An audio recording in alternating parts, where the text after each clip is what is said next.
আসসালামু আলাইকুম। প্রিয় শিক্ষার্থীবৃন্দ, প্রিয় সহকর্মীবৃন্দ ও যে যেখান থেকে আমার এই অনলাইন ক্লাসে অংশগ্রহণ করেছেন সকলকে জানাই হারুনুল্লাহ ডিগ্রি কলেজের পক্ষ থেকে সুস্বাগতম। আমি হারুনুল্লাহ ডিগ্রি কলেজের সুযোগ্য অধ্যক্ষ প্রফেসর মোহাম্মদ আব্দুর রাজ্জাক স্যারকে ধন্যবাদ জানাই অনলাইন ক্লাসটি পরিচালনা করার জন্য। আর বিশেষভাবে ধন্যবাদ জানাই হারুনুল্লাহ কলেজের সকল শিক্ষক মণ্ডলী, আমার সহকর্মী যারা অক্লান্ত পরিশ্রম করে এই অনলাইন ক্লাসটি নিয়মিত পরিচালিত করে আসছে। প্রিয় শিক্ষার্থী, তোমরা কেমন আছো? আশা করি আল্লাহর অশেষ রহমতে তোমরা ভালো আছো, নিরাপদ আছো, বাসায় অবস্থান করছো এবং নিয়মিত পড়াশোনা করছো। তোমাদের এই পড়াশোনাকে নিয়মিত চালু রাখার জন্য হারুনুল্লাহ ডিগ্রি কলেজ অনলাইন ক্লাসের আয়োজন করেছে। তারই অংশ হিসাবে আমি আব্দুল্লাহ মামুন, সহকারী অধ্যাপক, অর্থনীতি বিভাগ, হারুনুল্লাহ ডিগ্রি কলেজ, আজকে উপস্থিত হয়েছি পাঠদান করার জন্য। প্রিয় শিক্ষার্থী, তোমরা যারা লাইভে অংশগ্রহণ করেছো তারা ক্লাসটি শেয়ার করে দাও অন্য বন্ধুবান্ধবের কাছে, যারা যেন তারাও ক্লাসে অংশগ্রহণ করতে পারে এবং তারাও উপকৃত হতে পারে। এবং আমরা আশা করব যে আমাদের পরিশ্রম তখনই সার্থক হবে যখন তোমরা আমাদের লাইভ ক্লাসে অংশগ্রহণ করবে এবং সেই অনুসারে বাসায় পড়াশোনা করবে। আশা করি তাহলে তোমাদের শিক্ষা প্রতিষ্ঠান বন্ধ থাকার কারণে পড়াশোনার কোনো ঘাটতি হবে না। চলো যাই শিক্ষার্থী বন্ধুরা, আজকে আমরা আমাদের ক্লাসটি শুরু করি। আজকে আমরা পাঠদান করব একাদশ দ্বাদশ শ্রেণীর অর্থনীতি প্রথম পত্রের প্রথম অধ্যায়, অর্থনীতির মৌলিক সমস্যা এবং এর সমাধান। আজকে আমার এই অধ্যায়ের ক্লাস নম্বর 5। তাহলে আজকের বিষয়টি কি হতে পারে? চলো শিক্ষার্থী বন্ধুরা, তোমরা একটু আন্দাজ করো। এর আগের ক্লাসে আমরা পড়েছিলাম যে অর্থনীতির মৌলিক সমস্যা। একদিকে অভাব অসীম কিন্তু সম্পদ সীমিত। এই সীমিত সম্পদ দিয়ে অসীম অভাবের মধ্যে সমন্বয় সাধন করতে যেয়ে যে সমস্যার সম্মুখীন হয় সেই সমস্যাটাকে বলা হয় অর্থনীতির মৌলিক সমস্যা। অর্থনীতির মৌলিক সমস্যা কয়টি শিক্ষার্থী বন্ধুরা? আশা করি তোমরা বলতে পারবে। 3টি সমস্যা। সেটা হলো কি উৎপাদন করা হবে, কিভাবে করা হবে, কার জন্য করা হবে। আচ্ছা, গত ক্লাসে আমরা সমস্যা নিয়ে আলোচনা করেছিলাম। তাহলে আজকে আমরা কি বিষয় নিয়ে আলোচনা করতে পারি বলো তো শিক্ষার্থী বন্ধুরা? একটু তোমরা চিন্তা করো তো যে আজকে স্যার কি পাঠদান করতে পারে। তাহলে আজকে আমরা আলোচনা করব যে আসলে অর্থনীতির মৌলিক সমস্যা সমাধানের কর্মপর্যায়গুলো অর্থনীতিবিদরা কিভাবে প্রদান করেছে। আমরা তো সমস্যার কথা জানলাম যে অর্থনীতির সমস্যা 3টি। সেটা হলো কি উৎপাদন করা যাবে, কিভাবে করা যাবে, কার জন্য করা যাবে। এই বিষয়গুলো সিদ্ধান্ত নেয় অর্থনীতি বা সমাজের জন্য মৌলিক সমস্যা। অর্থনীতিবিদরা, চলো আজকে আমরা বিষয়টা দেখব যে অর্থনীতিবিদরা কি চমৎকারভাবে এই সমস্যাগুলোর সমাধানের পথ আমাদের বলে দিয়ে দিয়েছে। তাহলে আজকে আমরা ক্লাসটিকে আমরা 2টি পর্বে ভাগ করেছি শিক্ষার্থী বন্ধুরা। একটি হলো আমি আমার উপস্থাপনায় দিলাম, আরেকটা হলো মাল্টিমিডিয়া ক্লাসের মাধ্যমে আমরা, অর্থাৎ পাওয়ার পয়েন্ট প্রেজেন্টেশনের সাহায্যে আমরা আজকে বিষয়টি বোঝার চেষ্টা করব। একটু 1 মিনিট হয়তো তোমাদের অসুবিধা হতে পারে, এই জন্য ক্ষমা চেয়ে নিচ্ছি আগের থেকে। চলো যাই, আমরা মাল্টিমিডিয়া ক্লাসের মাধ্যমে বিষয়টি বোঝার চেষ্টা করি।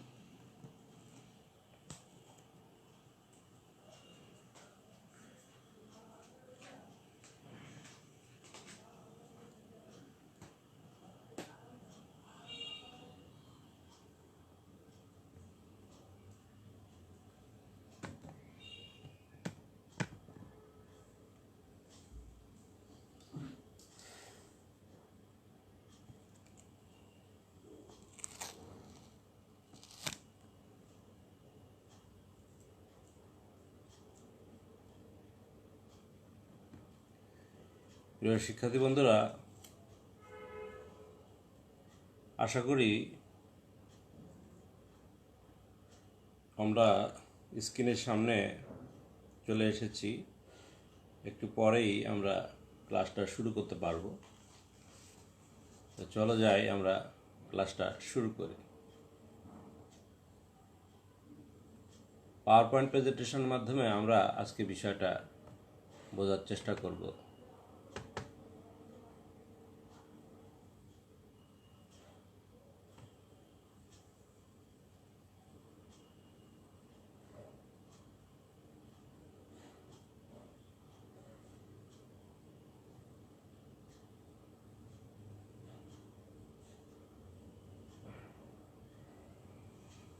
একটু আপলোড হতে সময় নিচ্ছে।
তাহলে এই হলো আমাদের প্রিয় শিক্ষা প্রতিষ্ঠান হারুনমারা ডিগ্রি কলেজ, 5/12 পল্লবী, ঢাকা 1216, স্থাপিত 2004। অষ্টম তলা বিশিষ্ট 2 বিঘা নিজস্ব জমির উপর স্থায়ী ক্যাম্পাস। তাহলে হারুনমারা ডিগ্রি কলেজের অনলাইন ক্লাসে তোমাদের সকলকে আমি মামুন স্যার স্বাগত জানাচ্ছি।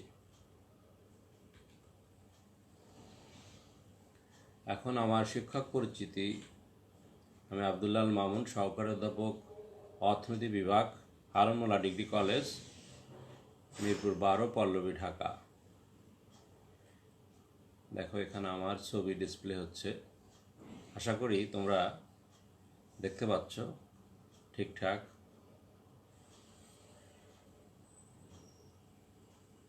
আজকের পাঠ পরিচিতি। শ্রেণী একাদশ দ্বাদশ, অর্থনীতি প্রথম পত্র, অধ্যায় প্রথম। বিষয়টির অধ্যায়ের নাম মৌলিক অর্থনৈতিক সমস্যা এবং এর সমাধান, basic economic problems and it's solution. তাহলে কারা এরা? দেখো, এই আমাদের শিক্ষার্থীবৃন্দ, প্রিয় শিক্ষার্থীবৃন্দ ছবি আমরা এখানে দিয়ে দিয়েছি। তাহলে আজকের পাঠ পরিচিতি আমরা বুঝতে পারলাম যে অর্থনীতি প্রথম পত্রের একাদশ দ্বাদশ শ্রেণীর প্রথম অধ্যায়ের মৌলিক অর্থনৈতিক সমস্যা এবং সমাধান। চলো যাই আমরা সামনে দেখি। তাহলে এখন আমরা অর্থনীতির জনক অ্যাডাম স্মিথ সম্পর্কে একটু ধারণা লাভ করব, কারণ এই অ্যাডাম স্মিথের হাত ধরেই কিন্তু অর্থনীতির পদচারণা। এই জন্য অ্যাডাম স্মিথের স্মৃতির উদ্দেশ্যকে স্মরণ করেই আমার এই বিষয়টি সংযোজন করা। ইতিহাসে তোমরা জানবে আশা করি। দেখো, তার জন্ম 16 জুন 1723 সালে যুক্তরাজ্যে, মৃত্যু 17 জুলাই 1779 সালে। তারপর তার বিখ্যাত গ্রন্থের নাম দ্য ওয়েলথ অফ নেশন। তার শিক্ষা জীবন 1729 থেকে 1737। এখন দেখো, অর্থশাস্ত্রের জনক অ্যাডাম স্মিথ অর্থনীতিকে সম্পদের বিজ্ঞান বলে অভিহিত করে গেছে। এটাই হচ্ছে আমাদের স্মৃতিচারণ আর কি। As a student of economics আমরা অবশ্যই অ্যাডাম স্মিথকে সবসময় স্মরণ রাখবো।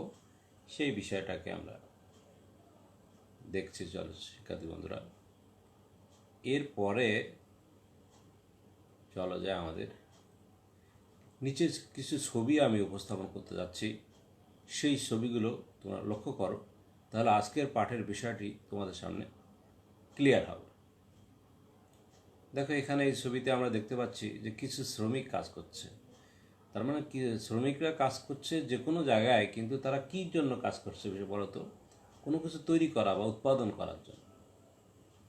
আবার এখানেও আমরা কিছু ছবি দেখতে পাচ্ছি। দেখো, এগুলো সাধারণত এই যে তোমার এগুলো কয়েল বলা হয়, মোটরের কয়েল, ফ্যানের কয়েল, এগুলো কিন্তু তৈরি করা হচ্ছে। অর্থাৎ এগুলো অর্থনীতির ভাষায় এগুলোকে কি বলা হয় শিক্ষার্থী বন্ধুরা? উৎপাদন বলা হয়।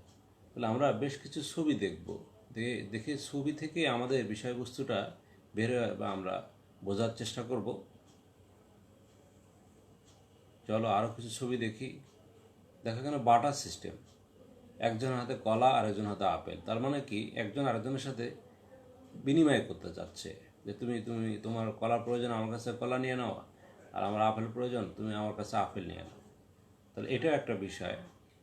তাহলে সেটা হলো দেখো বিনিময়, অর্থাৎ বাটার সিস্টেম। এটা আগে ছিল যে দ্রব্যের সাথে দ্রব্যের বিনিময় হতো মানুষ, তখন কিন্তু টাকা পয়সার প্রচলন হয়নি, অনেক আগে। তখন দ্রব্য সামগ্রী বিনিময় হতো, এরকম একটার সাথে দ্রব্যের সাথে দ্রব্যের বিনিময় হতো।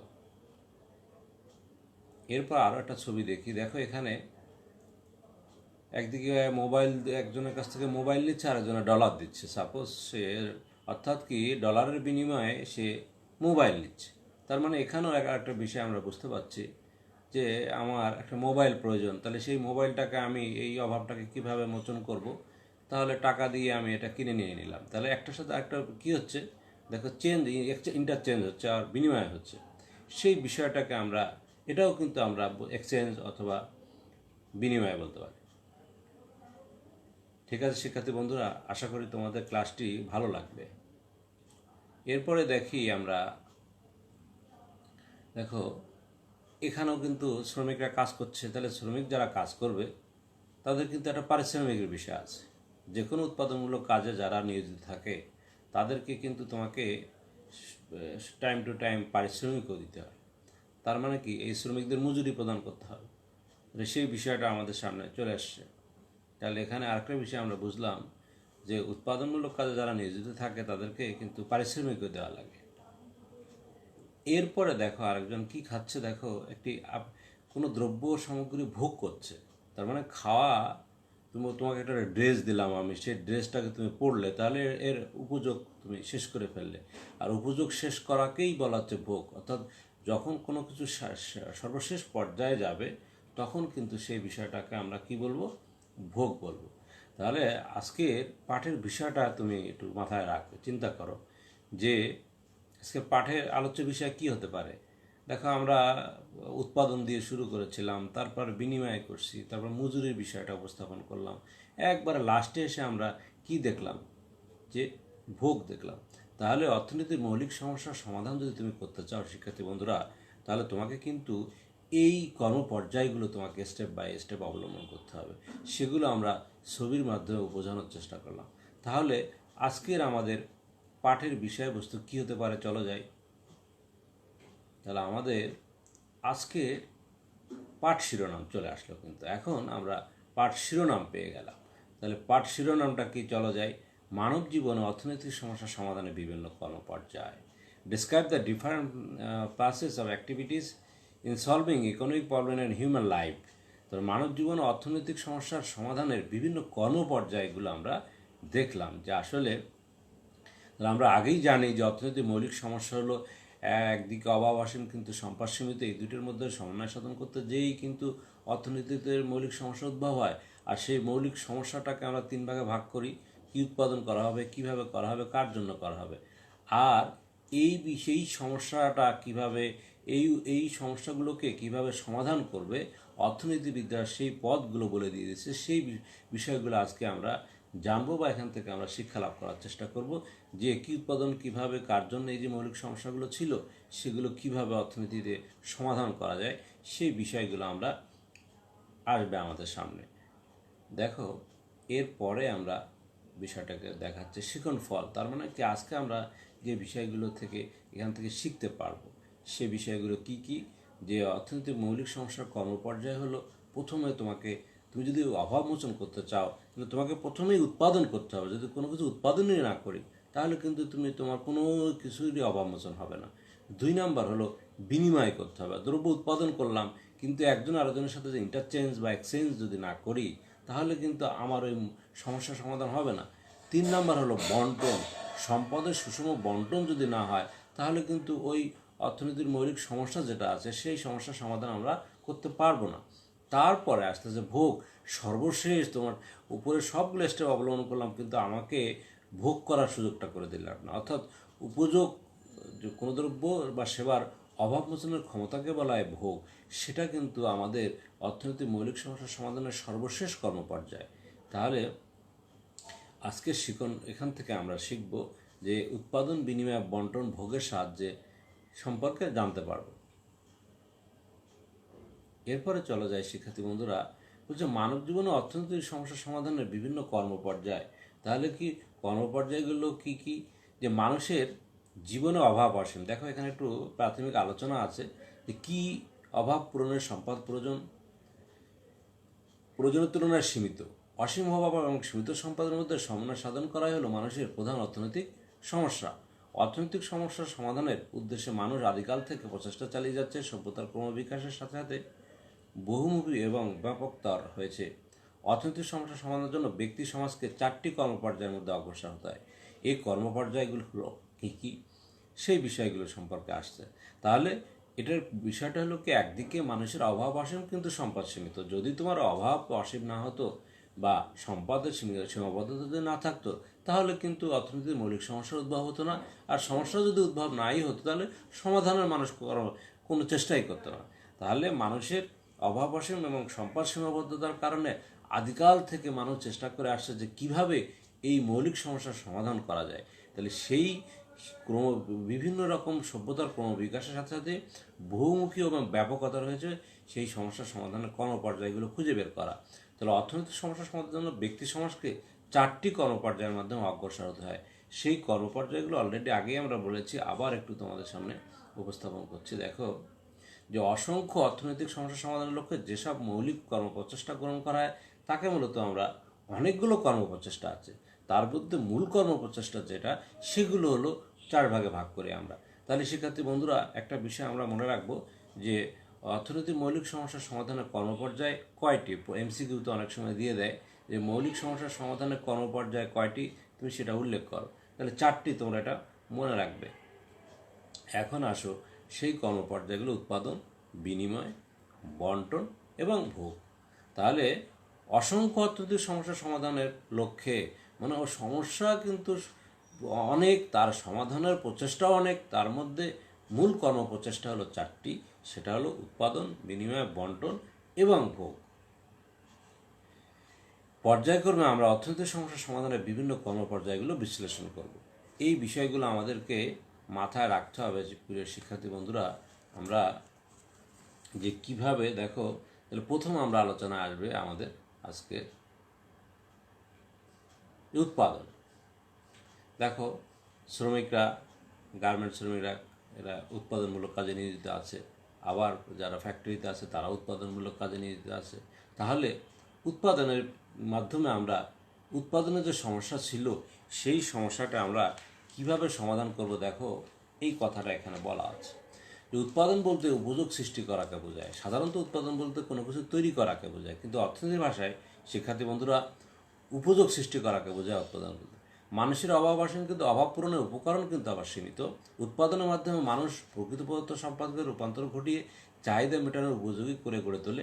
কী উৎপাদন করা হবে, কীভাবে উৎপাদন করা হবে, কার জন্য উৎপাদন করা হবে, এই সম্পর্কে উৎপাদনকারীকে সিদ্ধান্ত গ্রহণ করতে হয়। তাহলে কী সিদ্ধান্ত সে কীভাবে নেবে? যে ন্যূনতম ব্যয় সাপেক্ষে সর্বাধিক উৎপাদন প্রাপ্তি নিশ্চিত করাই হলো উৎপাদন প্রচেষ্টার মূল লক্ষ্য। তাহলে এখান থেকে আমরা একটা জিনিস বুঝতে পারলাম, সেটা হলো কি, যে উৎপাদন বলতে উপযোগ সৃষ্টি করাকে বোঝায়। মানুষের অভাব অসীম কিন্তু অভাব পূরণের উপকরণ সীমিত। উৎপাদনের মাধ্যমে প্রকৃত পদার্থ দ্রব্যের আকার আকৃতি পরিবর্তন করে মানুষ কী করে, ব্যবহার উপযোগী করে। তারপরে কী উৎপাদন করা হবে, কিভাবে করা হবে, কার জন্য করা হবে, এই সম্পর্কে উৎপাদনকারীকে সিদ্ধান্ত গ্রহণ করতে হয়। এই জন্য তাকে সিদ্ধান্ত সে কীভাবে নেবে, যে ন্যূনতম ব্যয়ে সর্বাধিক উৎপাদন প্রাপ্তির নিশ্চয়তা করা উৎপাদন প্রচেষ্টার মূল লক্ষ্য। আসলে আমি যদি আমার অর্থনৈতিক মৌলিক সমস্যার সমাধান করতে চাই, তাহলে প্রথমত আমাকে যে প্ল্যানটা করতে হবে, যে তোমাকে তো কোনো কিছু তৈরি করতে হবে, উৎপাদন করতে হবে। তাহলে সেই উৎপাদন করতে গেলে উপকরণ কিন্তু সীমিত। তাহলে সীমিত উপকরণকে সর্বাধিক ব্যবহার করে আমরা কি করব, উৎপাদন বেশি করতে হবে। তাহলে আমাদের ওই অর্থনীতির মৌলিক সমস্যাগুলোর সমাধান করা যাবে। তাহলে এই সমস্যাটা কিন্তু আমরা আবার দেখো চিত্রের মাধ্যমে উপস্থাপন করতে পারি। চলো শিক্ষার্থী বন্ধুরা, সেই চিত্রটা হলো উৎপাদন সম্ভাবনা রেখার সাহায্যে। দেখো আমরা এখানে উৎপাদন চিত্রে আমাদের 2টি অক্ষ থাকে, একটা ভূমি অক্ষ, একটা লম্ব। আমরা নিচে অর্থাৎ ভূমির নিচেতে শিল্পপণ্য আর উপরে কৃষি পণ্য নির্দেশ করছি। এবং দেখো তাহলে আমাদের বিন্দুগুলো, আমাদের কী কী বিন্দু আসছে সেই বিষয়গুলো রেখাচিত্রের সাহায্যে ব্যাখ্যা। অর্থাৎ উৎপাদন সম্ভাবনা রেখার সাহায্যে তুমি অর্থনীতির মৌলিক প্রধান যে সমস্যা ছিল যে কী উৎপাদন করবা, তুমি কি কৃষি পণ্য উৎপাদন করবা, না শিল্প পণ্য উৎপাদন করবো? এই সমস্যা আমরা সম্মুখীন ছিলাম। সেই সমস্যাটা অর্থনীতিবিদরা কীভাবে সমাধান দিচ্ছে একটু চলো যাই, আমরা বিষয়টা দেখি। তাহলে দেখো, এটাই হলো পিপিসি, অর্থাৎ প্রোডাকশন পসিবিলিটি কার্ভ, উৎপাদন সম্ভাবনা রেখা, অর্থাৎ সম্পদের সীমারেখা নির্দেশ করে দিল। এটা অলরেডি আমরা জানি যে কীভাবে ড্র করতে হয়। তাহলে প্রথম বিন্দু দেখো ই বিন্দু, তারপর আরেকটা বিন্দু হচ্ছে একটা উৎপাদন কমালে আরেকটা উৎপাদন বাড়বে, অর্থাৎ কৃষি পণ্যের উৎপাদন এম থেকে এন যদি কমে আসে, তাহলে শিল্প পণ্যের উৎপাদন এম থেকে এম বেড়ে যাবে। সেই বিষয়টা এখন আমরা এই যে দেখো, এখন চিত্রটা পুনরূপ পেয়ে গেল। তাহলে আমরা লম্ব অক্ষে কৃষি পণ্য, ভূমি অক্ষে শিল্প পণ্য বোঝাচ্ছি। এ এবং এই যে রেখাটা, এটা হলো সম্পদের সীমারেখা। তাহলে প্রাথমিক অবস্থায় যদি তুমি কৃষি পণ্য ওএন পরিমাণ উৎপাদন করতে পারো, তাহলে তুমি শিল্প পণ্য উৎপাদন করতে পারবে ওএম পরিমাণ। আবার যদি কৃষি পণ্যের উৎপাদন কমাও, মনে করো যে তোমার কৃষি পণ্য উৎপাদন কম লাগে, তাহলে এন থেকে এন কমিয়ে আসবে, তাহলে শিল্পের পণ্যের উৎপাদন এম থেকে এম বেড়ে যাবে, সেটা এফ বিন্দুতে যাবে। অর্থাৎ এখন তোমাকে সিদ্ধান্ত নিতে হবে যে তোমাকে কোনটার বেশি প্রয়োজন। সেই বিষয়টার উপর লক্ষ্য রেখে যদি তুমি উৎপাদন করো, তাহলে কিন্তু তোমার মৌলিক সমস্যার সমাধান হয়ে যাবে। এখন দেখো, এখানে আমরা নির্দেশ করছে সে কীভাবে। ই বিন্দুতে কৃষিপণ্য, খেয়াল করো, এফ বিন্দুতে শিল্পপণ্য উৎপাদন নির্দেশ করে। এখন দুটা বিষয় তোমাকে মাথায় রাখতে হবে যে তুমি কি চাও, তোমার সমাজে কোন দ্রব্যের চাহিদা বেশি, কোন দ্রব্যের অভাব বেশি, সেই বিষয়টাকে তোমাকে মাথায় রাখতে হবে। তাহলে এখানে দুইটা বিন্দু ক্লিয়ার করে দিচ্ছে যে সম্পদের সীমাবদ্ধতার কারণে ই বিন্দুতে কৃষি পণ্যের উৎপাদন এবং এফ বিন্দুতে অধিক শিল্প পণ্য উৎপাদনের বিষয়টা নির্দেশ করে, এবং সমাজের প্রয়োজন এবং উপকারের প্রাপ্য দ্বারা নির্ধারণ করে কোন পণ্য কী পরিমাণ উৎপাদন করা হবে। এটাই হচ্ছে সমাজের সিদ্ধান্ত নিতে হবে। যে সমাজ যদি মনে করে যে না, আমার কৃষি পণ্যের বেশি প্রয়োজন, তাহলে সে কিন্তু ই বিন্দুতে উৎপাদন করলে তার মৌলিক সমস্যার সমাধান হয়ে যাবে। আর যদি সে মনে করে যে না, আমার শিল্প পণ্যের বেশি প্রয়োজন, তাহলে সে কিন্তু এফ বিন্দুতে চলে আসবে। তাহলে এফ বিন্দুতে আসলে তার কী হবে, শিল্প পণ্যের অভাব মোচন হয়ে যাবে। তাহলে সাধারণত উন্নত বিশ্বে তারা কি করে, তারা সবসময় এফ বিন্দুতে থাকে, কারণ তারা শিল্পে সমৃদ্ধ। আর আমাদের মতো উন্নয়নশীল দেশ বা মধ্যম আয়ের দেশগুলোতে তারা কি করে, যে কৃষি পণ্যের উপর বেশি গুরুত্ব দেওয়া হয়। যেমন বর্তমান পরিস্থিতি দেখো যে এই অদৃশ্য যে শত্রু আমাদের সামনে, এই শত্রু মোকাবেলা করার এখন কিন্তু সবচেয়ে উত্তম পদ্ধতি হলো কৃষি পণ্যের উপর বেশি গুরুত্ব দিতে হবে। কারণ কৃষি পণ্যের উপর গুরুত্ব বেশি দিলেই কিন্তু আমরা এই যে আপৎকালীন সময়টাকে আমরা কাটিয়ে উঠতে পারবো। কারণ এখন আমরা বেশিরভাগ লোক অন্য কোনো জায়গায় কাজ করতে পারছে না, বা শিল্প কারখানা সবগুলো সঠিক মতো চলতে পারছে না। সেক্ষেত্রে আমাদেরকে কৃষি পণ্যের উপর গুরুত্ব দিতে হবে। তাহলে কিন্তু আমাদের যে সমস্যাটা থাকবে, সেই সমস্যাটা দূর হয়ে যাবে। কারণ একদিকে আমাদের খাদ্যের চাহিদা আমরা পূরণ করতে পারবো, এবং যদি আমাদের খাদ্য উদ্বৃত্ত থাকে, তাহলে সেই খাদ্য উদ্বৃত্ত আমরা বিদেশে রপ্তানি করে কিন্তু আবার অন্য পণ্যগুলো আমদানি করে আমাদের অভাবের মধ্যে সমন্বয় সাধন করতে পারবো। তাহলে শিক্ষার্থী বন্ধুরা, এখান থেকে আমাদের একটা বিষয় ক্লিয়ার হয়ে গেল যে অর্থনীতির মৌলিক সমস্যার সমাধান কিভাবে করা যায়। দেখো, উৎপাদন সম্ভাবনা রেখা বলে দিয়ে দিচ্ছিল যে সমস্যাটা, আবার ওই উৎপাদন সম্ভাবনা রেখাই নির্দেশ করে দিচ্ছে যে তুমি কিভাবে তোমার মৌলিক সমস্যাটা সমাধান করবে। চলো, তাহলে আমরা বুঝলাম যে উৎপাদন সম্ভাবনা রেখার সাহায্যে আমরা কি উৎপাদন করা হবে, এই সমস্যাটি আমরা উৎপাদনের মাধ্যমে সমাধান করতে পারবো। সেটা যদি আমার কৃষি পণ্য প্রয়োজন হয়, তাহলে ই বিন্দুতে পছন্দ করব, আর যদি শিল্প পণ্য বেশি প্রয়োজন হয়, সেটা এফ বিন্দু। সেটা সমাজ বা উৎপাদনকারী প্রতিষ্ঠান তার উপকরণের সঠিক ব্যবহারের মাধ্যমে সিদ্ধান্ত নিলেই কিন্তু সমাজের মৌলিক সমস্যার সমাধান হয়ে যাবে। চলো যাই শিক্ষার্থী বন্ধুরা, আরেক সামনে যাই আমরা। বিনিময়। এখন তুমি প্রথম কাজ হলো তুমি দ্রব্য উৎপাদন করলে। এখন দ্রব্য উৎপাদন করে যদি তুমি এটাকে বিনিময় না করো, তাহলে অর্থনৈতিক সমস্যার সমাধানের দ্বিতীয় কর্ম প্রচেষ্টা হলো বিনিময়। মালিকানা হস্তান্তরকে বিনিময় বলা হয়। দেখো, একজন ব্যক্তি বা একটি সমাজের পক্ষে সকল দ্রব্য উৎপাদন করা সম্ভব নয়। কেউ হয়তো কোনো বিষয়ে দ্রব্য উৎপাদনে সে পারদর্শী হতে পারে। তাহলে যে দ্রব্য উৎপাদনে পারদর্শী, সে যদি সেই দ্রব্য উৎপাদন করে, তাহলে কিন্তু ওই দ্রব্যের উৎপাদন বাড়বে। ঠিক আছে শিক্ষার্থী বন্ধুরা, এই জন্য এখানে বলা হচ্ছে কি, যে এভাবে সকলে যদি তার দক্ষতা অনুযায়ী দ্রব্য উৎপাদন নিয়োজিত থাকে, তবে মোট উৎপাদন সর্বোচ্চ হবে। এরপরে কি করবে, যার যা উৎপাদিত দ্রব্য থাকে, উদ্বৃত্ত থাকে, তা একে অন্যের সাথে বিনিময় করলে ওই যে অর্থনীতির মৌলিক সমস্যাগুলো সমাধান হয়ে যাবে। তাহলে দেখো এখানে এটাই হলো বিনিময়, ছবি দিয়ে বোঝাচ্ছে বাটার সিস্টেম। আগে যখন তোমার মুদ্রা ছিল না তখন কিন্তু দ্রব্যের সাথে দ্রব্যের বিনিময় হতো, সেই বিষয়টা আমরা দেখতে পাচ্ছি ছবিতে। এরপরে আমরা দেখতে পাচ্ছি দেখো এখানেও কিন্তু বিভিন্ন রকম দ্রব্য সামগ্রী, কেউ দেখো কলা দিয়ে, একজনের কাছে কলা আছে, একজনের কাছে বই আছে, নানান জনের কাছে নানান প্রোডাক্ট। এটা কিন্তু একটা বিশৃঙ্খল তৈরি হয়েছিল যখন মুদ্রা আবিষ্কার হয়নি বিনিময় সিস্টেমে। কারণ তুমি আমি কৃষক, আমার ধান চাষ করি, আরেকজন মৎস্য, সে মাছ চাষ করে, কিন্তু যে মাছ চাষ করে তার কিন্তু ধানের প্রয়োজন নেই, আবার যে ধান চাষ করলো তার মাছের প্রয়োজন নেই। এই বিশৃঙ্খল তৈরি হলো। এই বিশৃঙ্খল তৈরি হওয়ার কারণে কি হলো জানো, যে এই বিনিময় সিস্টেমটাকে আমরা একটা নির্দিষ্ট মান নির্ধারণ করলাম যেটা সকলের কাছে গ্রহণযোগ্য হবে। তখন কিন্তু এটা স্টেপ বাই স্টেপ আস্তে আস্তে টাকা এসে দাঁড়ালো। এখন কিন্তু টাকা সবাই নিয়ে নেয়, যার মাছ দরকার নেই সেও নিয়ে নেয়, যার অন্য প্রোডাক্ট দরকার নেই সেও এটাকে গ্রহণ করে। তাহলে আমাদের কি করতে হবে, অর্থনীতির মৌলিক সমস্যার সমাধান করতে গেলে দ্রব্য সামগ্রী শুধু উৎপাদন করলেই চলবে না, সেই দ্রব্যগুলো একজন আরেকজনের সাথে বিনিময় করতে হবে। তাহলে এখন বিষয়টা দেখো একটু আলোচনা আমরা করি। তাহলে বিনিময় বলতে বিভিন্ন ব্যক্তি বা দেশের মধ্যে দ্রব্য সেবা আদান প্রদানকে বোঝায়। প্রাচীনকালে মানুষের অভাব ছিল কম, প্রত্যেকে নিজে নিজে প্রয়োজনীয় দ্রব্য উৎপাদন করে অভাব মোচনের চেষ্টা করতো। আসলে যখন জনসংখ্যা কম ছিল তখন মানুষের অভাবও কম থাকে, তখন নিজে নিজে দ্রব্য উৎপাদন করে নিজেরাই অভাব মোচনের চেষ্টা করতো। কিন্তু বর্তমানে জনসংখ্যা বৃদ্ধির সাথে সাথে মানুষের দৈনন্দিন প্রয়োজনও বৃদ্ধি পাচ্ছে। প্রত্যেক ব্যক্তি ও দেশ তার দক্ষতা অনুযায়ী কিছু কিছু দ্রব্য উৎপাদন করে এবং তার বিনিময়ে অন্য প্রয়োজনীয় দ্রব্য সংগ্রহ করে।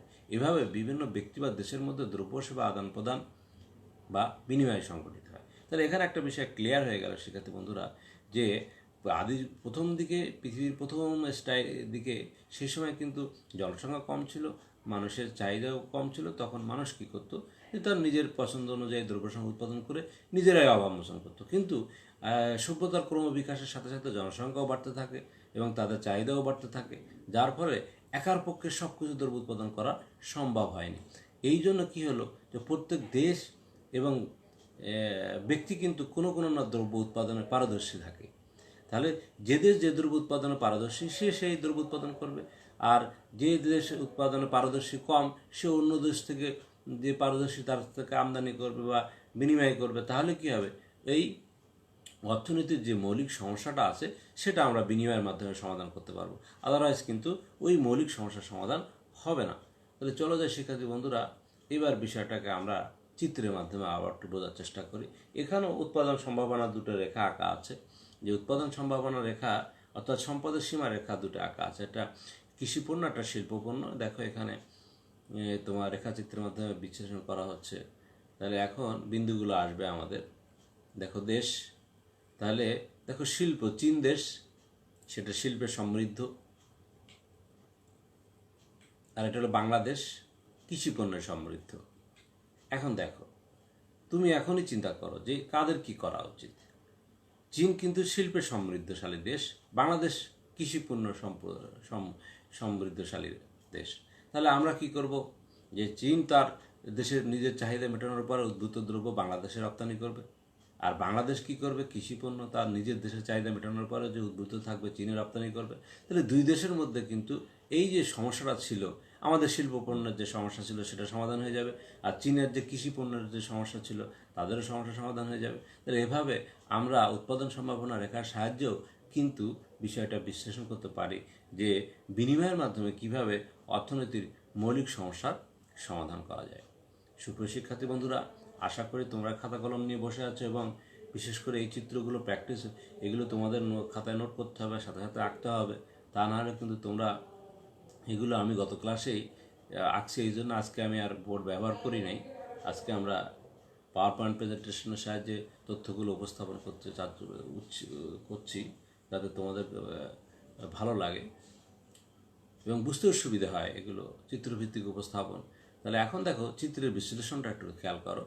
উৎপাদন ব্যয়ের পার্থক্যের কারণে বাংলাদেশ উদ্বৃত্ত কৃষিপণ্য দিয়ে চীন দিয়ে উৎপাদন ব্যয়ের পার্থক্য, এখানে একটা বিষয় খেয়াল রাখতে হবে, কিন্তু একটা দেশ তখনই সে তোমাকে সেই দ্রব্য উৎপাদনে পারদর্শী হবে তখন তার ব্যয় কম হবে, উৎপাদন বেশি হবে এবং তার পণ্য উৎপাদন উদ্বৃত্ত থাকবে। তখন কিন্তু সে কী করবে, অন্য দেশের সাথে তার দ্রব্য রপ্তানি করবে বা বিনিময় করবে, যেটা আমরা এখন আমদানি রপ্তানি ভাষায় বুঝি, যে উদ্বৃত্ত পণ্য বিদেশে রপ্তানি করব এবং আমাদের দেশে যে পণ্য শর্টেজ আছে সেটা অন্য দেশ থেকে আমদানি করব। তাহলে এখানে বোঝাচ্ছে, দেখো, উৎপাদন ব্যয়ের পার্থক্যের কারণে বাংলাদেশ তার উদ্বৃত্ত কৃষি পণ্য দিয়ে চীন দেশ থেকে শিল্পপণ্য আমদানি করবে এবং চীন দেশ তার উদ্বৃত্ত শিল্পপণ্য বাংলাদেশ থেকে কৃষি পণ্য আমদানি করবে। তাহলে উদ্বৃত্ত শিল্পপণ্য দিয়ে তাহলে চীন দেশ কী করবে, তার যে উদ্বৃত্ত শিল্পপণ্য আছে সেই শিল্পপণ্য বাংলাদেশকে দিয়ে বাংলাদেশের কাছ থেকে কৃষি পণ্য আমদানি করবে। তাহলে দুই দেশের যে সমস্যা থাকে সেই সমস্যাটা সমাধান হয়ে যাবে। তাহলে এখানে বোঝাচ্ছে যে দেশ, এখানে ধরো দুইটা দেশ বলছে দুজন ব্যক্তিও বলতে পারে, যে দুই ব্যক্তি দুইটা শিল্প কারখানা বলতে পারে, দুইটা ইন্ডাস্ট্রি বলতে পারো, যে দুইটা একজন এই প্রোডাক্ট উৎপাদনে পারদর্শী, আরেকজন উৎপাদনে পারদর্শী, তাহলে তারা একে অন্যের কাছে থেকে যদি তারা এক্সচেঞ্জ করে, তাহলে অর্থনীতির মৌলিক সমস্যার সমাধান আমরা ইজিলি পেতে পারি। তাহলে দেখো অর্থনীতিবিদরা কীভাবে এই সমস্যাগুলোর সমাধান আমাদের সামনে উপস্থাপন করছে। তাহলে এভাবে অর্থনীতির মৌলিক সমস্যা দ্বিতীয় কর্মপ্রচেষ্টা আমরা কি দেখলাম, বিনিময়ের মাধ্যমে সমস্যার সমাধান করা যায়। চলো শিক্ষার্থী বন্ধুরা, আমরা এখন পরবর্তী সমস্যার দিকে যাই। এরপর আছে দেখো ডিস্ট্রিবিউশন বা বন্টন। তাহলে উৎপাদন নিয়োজিত 4টি উপকরণ, কোনো দ্রব্য উৎপাদন করতে গেলে তোমার 4টি উপকরণ লাগবে, যেমন ভূমি, শ্রম, মূলধন, সংগঠন। তাদের প্রাপ্য অংশ, ভূমির খাজনা, শ্রমের মজুরি, মূলধনের সুদ এবং সংগঠনের মুনাফা ভাগ করে দেওয়াকে বলা হয় বন্টন। আমরা বন্টন বলতে কি বুঝি, যে ডিস্ট্রিবিউট করে দেওয়া। তাহলে অর্থনীতির ভাষায় বন্টন হলো কি, উৎপাদন কাজে নিয়োজিত 4টি উপকরণ, ভূমি, শ্রম, মূলধন, সংগঠন। ভূমি যার আছে তার খাজনা দিতে হবে, শ্রমের মজুরি দিতে হবে, মূলধনের সুদ দিতে হবে এবং সংগঠনের মুনাফাকে ভাগ করে দেওয়াকে বলা হয় বন্টন। এই বন্টন যদি কাম্য, কল্যাণকার, ন্যায্য হয় তবে অর্থনৈতিক সমস্যার সমাধান হবে। এই বন্টন কিন্তু সঠিক হতে হবে, যে শ্রমের মজুরি ঠিক মতো দিতে হবে, জমির খাজনা ঠিক মতো দিতে হবে এবং মূলধনের সুদ ঠিক মতো দিতে হবে, এবং সংগঠনে যদি মুনাফা ঠিক মতো না প্রদান করতে পারি, তাহলে কিন্তু আবার অর্থনৈতিক ওই মৌলিক সমস্যার সমাধান আমরা করতে পারবো না। এই জন্য অর্থনীতিবিদ পেরেটো কল্যাণ তত্ত্বে বলছেন যে সেই বন্টন হবে কল্যাণকর যে বন্টন দ্বারা কারো ক্ষতি না করে অন্ততপক্ষে একজনের উপকার করা সম্ভব, সেটাই হচ্ছে কল্যাণকর বন্টন। এটাকে বলে প্যারেটোর কল্যাণ তত্ত্ব। আমরা অর্থনীতিবিদ প্যারেটোর তিনি একটা তত্ত্ব প্রদান করেছিলেন, কল্যাণ তত্ত্ব। সেই কল্যাণ তত্ত্বের বক্তব্য কি জানো, যে সেই বন্টন হলো কল্যাণকর বন্টন, যে বন্টন কারো ক্ষতি না করে অন্তত একজনের উপকার করা সম্ভব। তার মানে তুমি কারোর ক্ষতি করবে না, অথচ অন্ততপক্ষে একজনের উপকার যদি হয়, তাহলে সেই বন্টনটা হবে কল্যাণকর বন্টন। চলো যাই, এখানে আমরা বিষয়টাকে একটু দেখি। এখন দেখো, ভূমির মালিক কি পাবে, খাজনা পাবে, শ্রমিক মজুরি পাবে, মূলধনের মালিক সুদ পাবে, আর সংগঠন পাবে মুনাফা। এগুলো আমরা এখন এটা এয়ারো চিহ্ন দিয়ে বোঝানো হচ্ছে, এই আর কি। তাহলে একটা জিনিস আমরা বুঝলাম যে বন্টনের বিষয়টাকে অর্থনীতির ভাষায় কি, জমির যে মালিক তাকে খাজনা পাবে, শ্রমের মজুরি পাবে, মূলধনের মালিক সুদ পাবে, সংগঠন মুনাফা পাবে।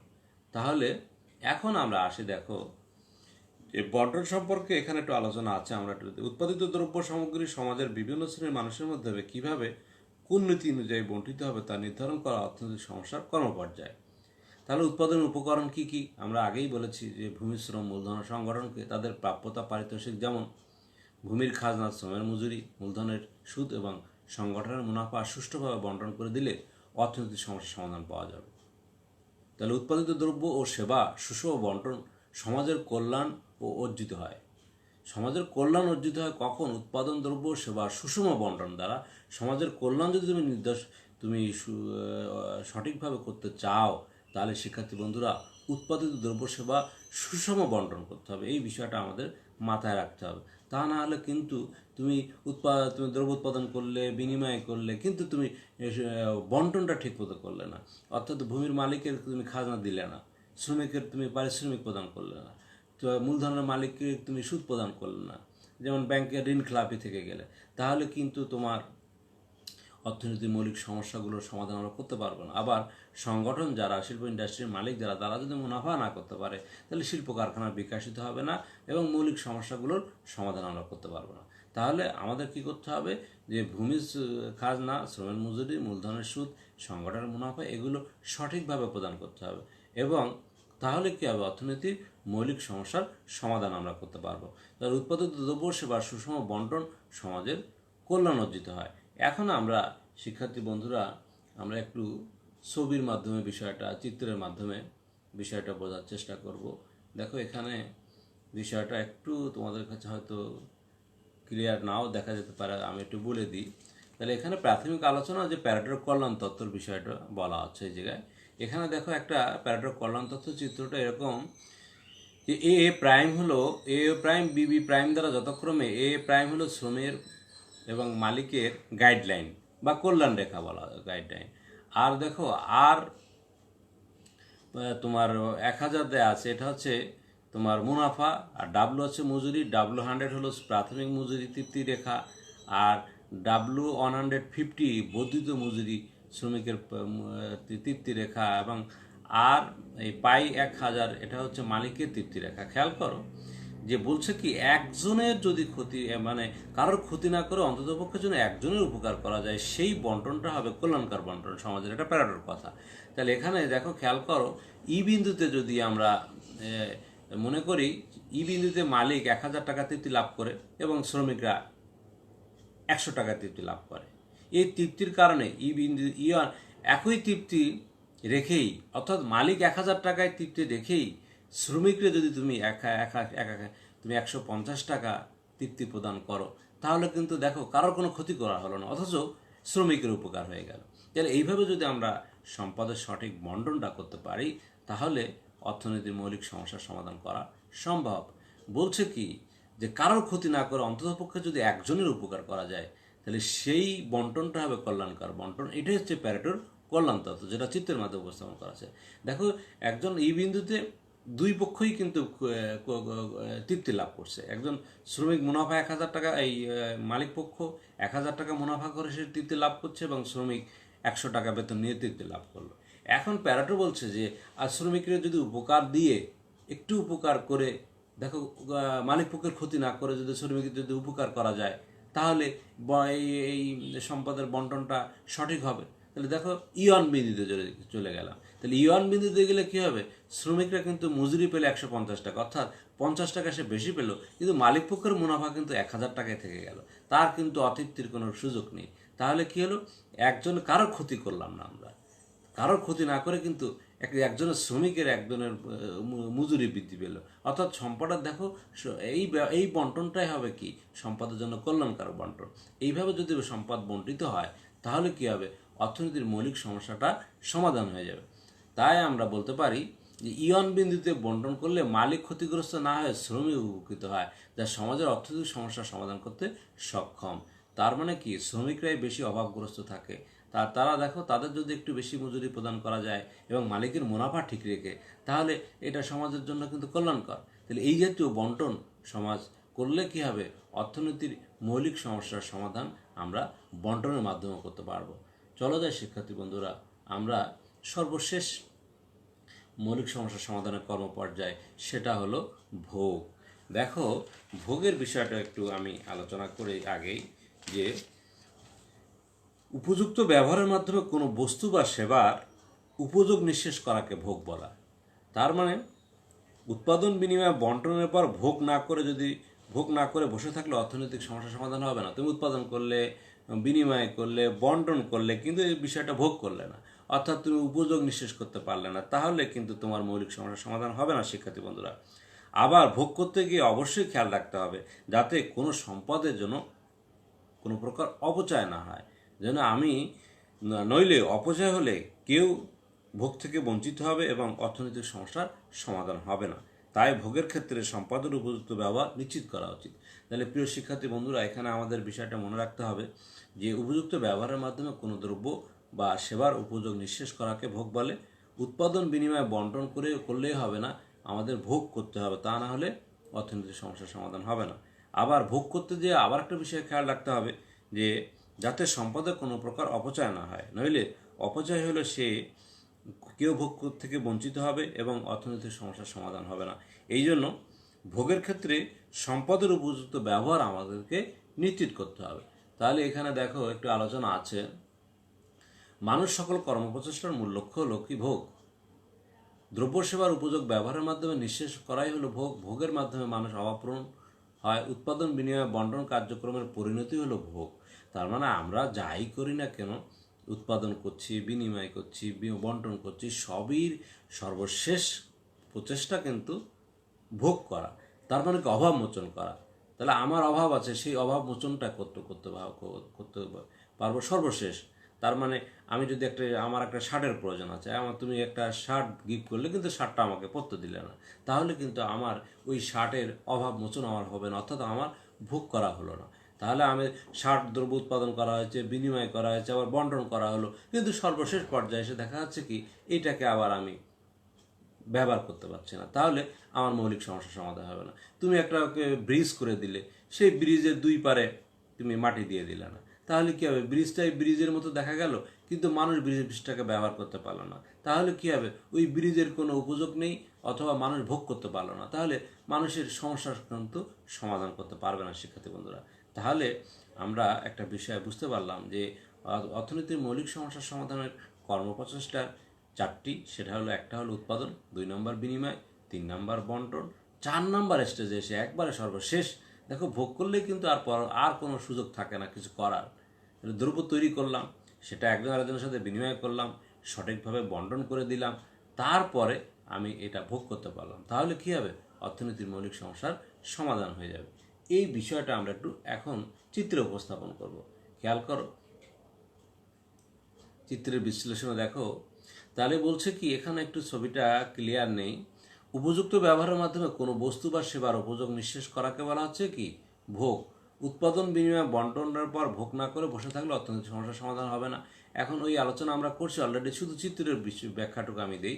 দেখো চিত্রে এবি হলো কি? খরচ রেখা, আর সিডি হলো উৎপাদন সম্ভাবনা রেখা, আর U0 একটা রেখা তোমরা খেয়াল করো, এখানে দেখা যাচ্ছে ইউ। এখানে এ বি, এই যে এ বি একটা রেখা আছে, এটা খরচ রেখা।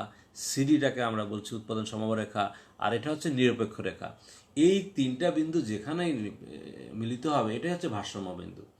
এখানে দেখো, একটি নির্দিষ্ট পরিমাণ খরচ সাপেক্ষে এই বিন্দুতে 50 একক বস্তু এবং 75 একক খাদ্য উৎপাদন হয়।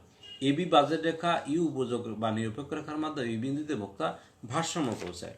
তাহলে ভোক্তা যখন ই বিন্দুতে উৎপাদন ও ভোগের পরিমাণ সমান হয়, তাহলে ই বিন্দুতে উৎপাদন ও ভোগের পরিমাণ সমান হয়, এটাই হচ্ছে কি তোমার, অর্থাৎ ভারসাম্য লাভ করলে তার অভাব, ভারসাম্য থেকে উপযোগ যেখানে, অভাব মোচন যেখানে সর্বোচ্চ হবে। উপযোগ সর্বোচ্চ হওয়া মানে কি? তোমার সবচেয়ে বেশি অভাব মোচন হবে, তাহলে তোমার কি হবে? অর্থনীতির যে সমস্যা ছিল সেই সমস্যাগুলো সমাধান হয়ে যাবে। তাহলে পরিশেষে আমরা একটা জিনিস কি বলতে পারি, খেয়াল করো, যে সমাজের প্রাপ্ত সম্পদ ব্যবহার করে যে পরিমাণ দ্রব্য উৎপাদন করা হয়, তা এভাবে যদি পুরোটা উপযুক্ত ভোগের মাধ্যমে সর্বোচ্চ তৃপ্তি লাভ করা যায়, তবে অর্থনৈতিক সমস্যার সমাধান হবে। তাহলে আবার খেয়াল করে শিক্ষার্থী বন্ধুরা, আজকের ক্লাস শেষের পর্যালোচনা করে আমরা এই সিদ্ধান্ত উপনীত হতে পারি যে সমাজের প্রাপ্ত সম্পদ ব্যবহার করে যে পরিমাণ দ্রব্য উৎপাদন করা হয়, তা এভাবে যদি পুরোটা উপযুক্ত ভোগের মাধ্যমে সর্বোচ্চ তৃপ্তি লাভ করা যায়, তাহলে অর্থনৈতিক সমস্যার সমাধান করা সম্ভব। এখন আমরা দেখো, ছবির সাইজ একটা বিষয় বোঝাচ্ছে। এখানে দেখো, দ্রব্য উৎপাদন হচ্ছে, বিভিন্ন রকম দ্রব্য আছে, কিন্তু খেয়াল করো বিভিন্ন রকম দ্রব্য উৎপাদিত হচ্ছে এবং একজন আরেকজনের সাথে বিনিময় হচ্ছে, সেইভাবে কিন্তু আমরা অভাবগুলো মিটাইতে পারছি। দেখো, একটি দোকানে বিভিন্ন প্রকার উৎপাদিত দ্রব্য সামগ্রী থাকে। এটা যদি আমরা চিন্তা করি যে একার পক্ষে কিন্তু সম্ভব ছিল না এটা। কেউ দেখো যে রূপচাঁদা তেল উৎপাদন করছে, কৃষক ডাল উৎপাদন করছে, চাল উৎপাদন করছে, কেউ আটা গম উৎপাদন করছে, কেউ দেখো পাউডার দুধ উৎপাদন করছে, বিভিন্ন রকম, কেউ তেলের বিষয়টা নিয়ে আছে। মানে অভাবের, বিভিন্ন দ্রব্যের অভাব আছে, কিন্তু দেখো আমরা অভাবের মেটানোর যে প্রচেষ্টা, সেই প্রচেষ্টা কিন্তু ছবির মাধ্যমে উপস্থাপন করা হচ্ছে। যে এই ছবির সাহায্যে আমরা বিশ্লেষণ করলে একটা বিষয় আমরা উপনীত হতে পারি। বিষয়টা কি? যে মানুষের সকল অর্থনৈতিক কার্যগুলি উৎপাদন, বিনিময়, বন্টন ও ভোগ 4টি পর্যায়কে কেন্দ্র করে পরিচালিত হয়। তার মানে প্রথমে তোমাকে সমস্যার সমাধান করতে গেলে দ্রব্য উৎপাদন করতে হবে, তারপরে কী করতে হবে, বিনিময় করতে হবে, তারপরে কী করতে হবে, বন্টন করতে হবে এবং ভোগ করতে হবে। এই 4টি পর্যায়কে কেন্দ্র করে পরিচালিত হয় অর্থনৈতিক সমস্যার সমাধানের কার্যাবলী। তাহলে আজকে আমাদের পাঠের মুখ্য বিষয় ছিল যে অর্থনৈতিক সমস্যার সমাধানের কর্মপর্যায়। যেমন আমরা সমস্যা জানছি এবং আমাদের সমাধানের কর্মপর্যায়েও আমাদেরকে জানতে হবে। তাহলে শিক্ষার্থী বন্ধুরা, আমরা এই বিষয়গুলো আমাদের মাথায় রাখবো। এখান থেকেও কিন্তু কোশ্চেন আসতে পারে। এখন আমরা দেখো, তোমাদের কাছে যদি কিছু কোশ্চেন জিজ্ঞেস করি তাহলে তোমরা কিন্তু এগুলো বলতে পারবে।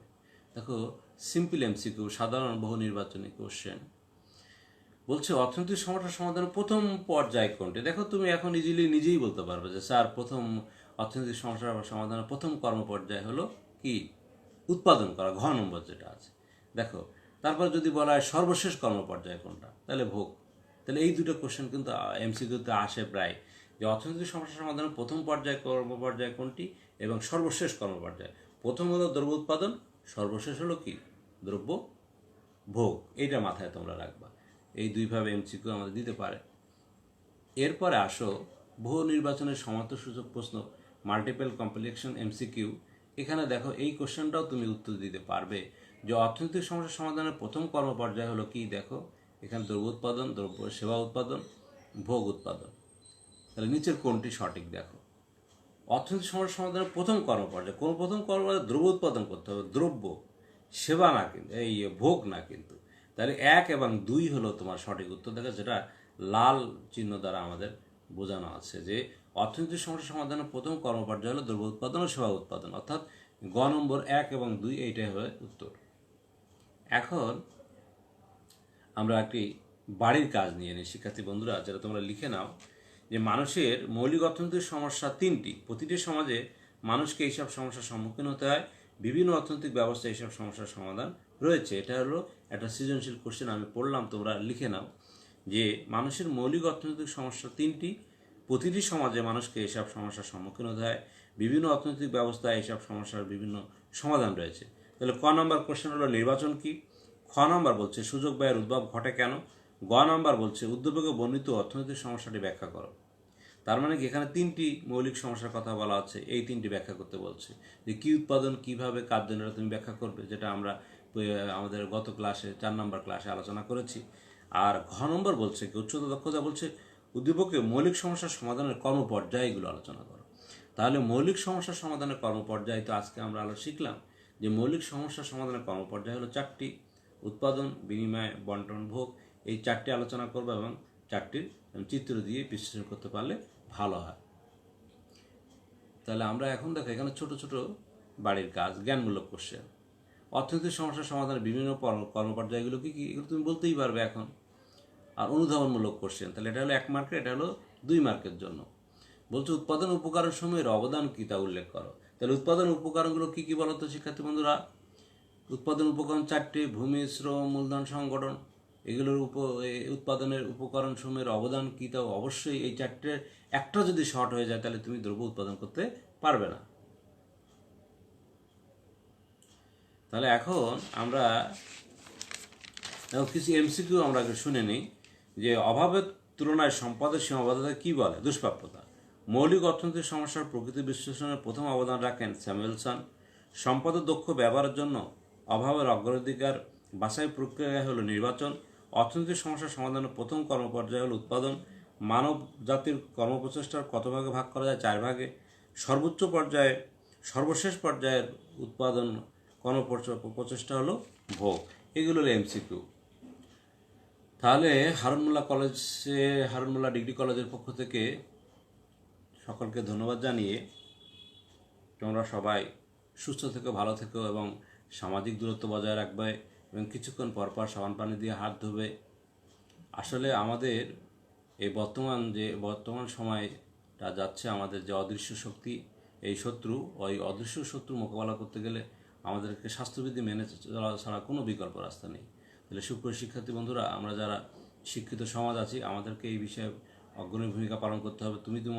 তুমি আমাদের হাজার হাজার স্টুডেন্ট যদি সবাই বাড়িতে এই বিষয়গুলো ফলো করে এবং স্বাস্থ্যবিধি মেনে চলে, তাহলে তো আমরা আশা করছি যে তোমরা সবাই নিজ গৃহে অবস্থান করছো স্বাস্থ্যবিধি মেনে চলছো, কিছুক্ষণ পর পর সাবান পানি দিয়ে হাত ধুচ্ছ এবং মাস্ক ব্যবহার করছো, এবং বিনা বেশি প্রয়োজন না হলে আমরা বাড়ির বাইরে যাব না, আর যদি যেতেই হয় তাহলে অবশ্যই মাস্ক ব্যবহার করব।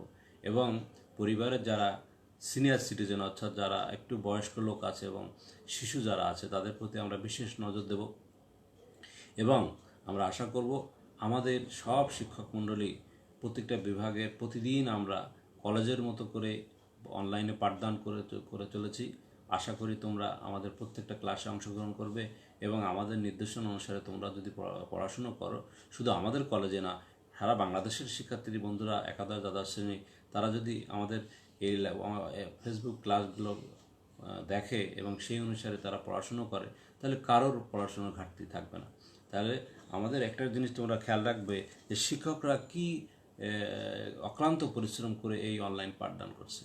দেখবা যে কিছু কিছু গ্রামে কিছু কিছু যেখান থেকে পারে সে চেষ্টা করছে আমার কোমলমতি শিক্ষার্থীদের ভবিষ্যতের কথা চিন্তা করে সে যেভাবে পারে কষ্ট করে তার পাঠদান কার্যক্রম চালিয়ে যাচ্ছে।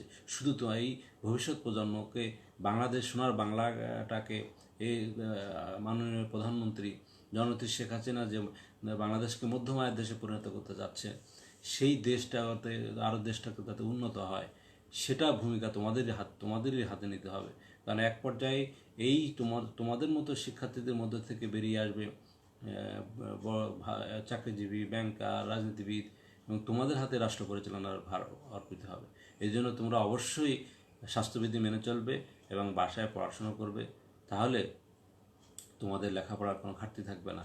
এবং সেই কর্মপ্রচেষ্টাকে লক্ষ্য রেখে সারা বাংলাদেশের বিভিন্ন প্রতিষ্ঠানের শিক্ষক মণ্ডলী যারা অক্লান্ত পরিশ্রম করে পাঠদান করে যাচ্ছে, আমি সর্বশেষে সেই সব শিক্ষকদের প্রতি চিরকৃতজ্ঞতা প্রকাশ করে তোমাদের সুস্বাস্থ্য কামনা করে আজকের মতো আমার অনলাইন ক্লাস শেষ করছি। আবার তোমাদের সাথে দেখা হবে আগামী সপ্তাহে। আমার 2টি ক্লাস সপ্তাহে, সোমবার আর বুধবার। সোমবার আবার তোমাদের সাথে নতুন অর্থনৈতিক নতুন কোনো বিষয় নিয়ে আমরা আবার তোমাদের সামনে হাজির হব। সেই পর্যন্ত তোমরা ভালো থেকো, সুস্থ থেকো। আল্লাহ হাফেজ।